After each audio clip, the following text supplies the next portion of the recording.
Hi, everyone, and welcome to today's podcast. This podcast is for English learners who want to practice listening and learning something new. Today, we're talking about something that almost everyone struggles with at some point: procrastination.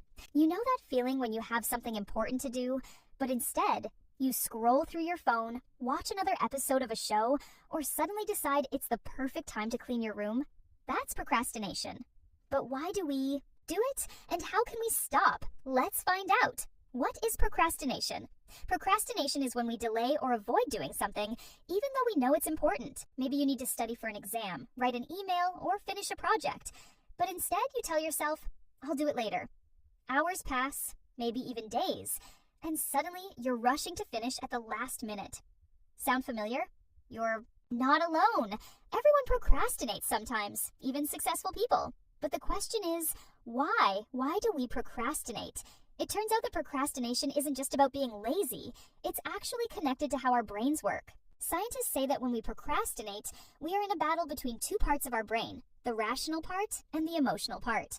The rational part knows we need to do the task. It tells us, you should start your homework now. But the emotional part wants instant pleasure. It says, that sounds boring. Let's check social media instead. And often, the emotional part wins.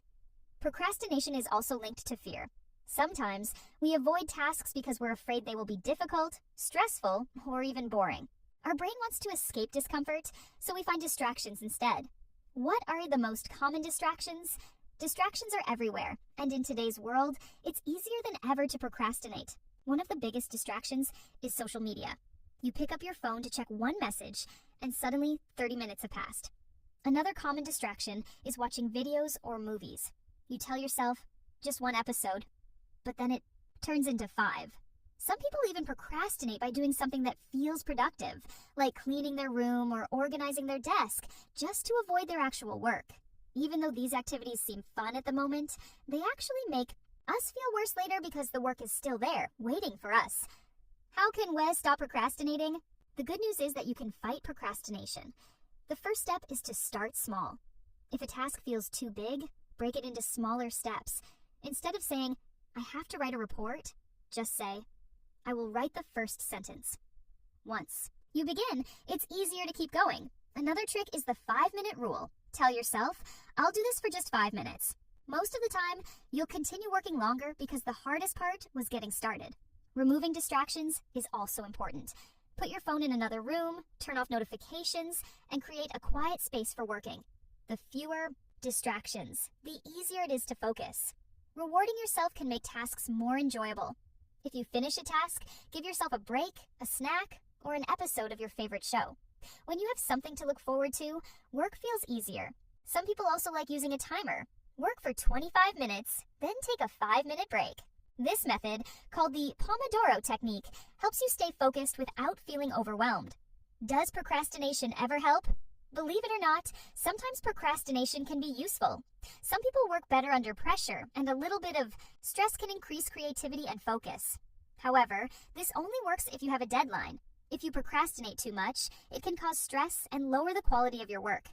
The key is to find a balance. Use procrastination as motivation, but don't let it control you.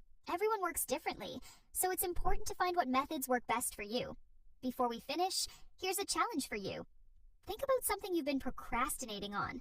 Maybe it's studying English, writing an email, or finishing a project. Right now, make a plan to do it. It can be as simple as, I will work on this for 5 minutes. Take the first step. You'll feel so much better after you start. I also want to hear from you. Have you ever procrastinated on something important? What helps you stay focused? Share your answer in the comments. Let's help each other find better ways to stay productive. Thank you so much for listening to today's podcast. Procrastination is something we all experience, but with the right tricks, we can overcome it and be more productive. If you enjoyed this episode, don't forget to like, share, and subscribe for more fun and interesting topics. See you next time, and don't procrastinate too much before our next episode.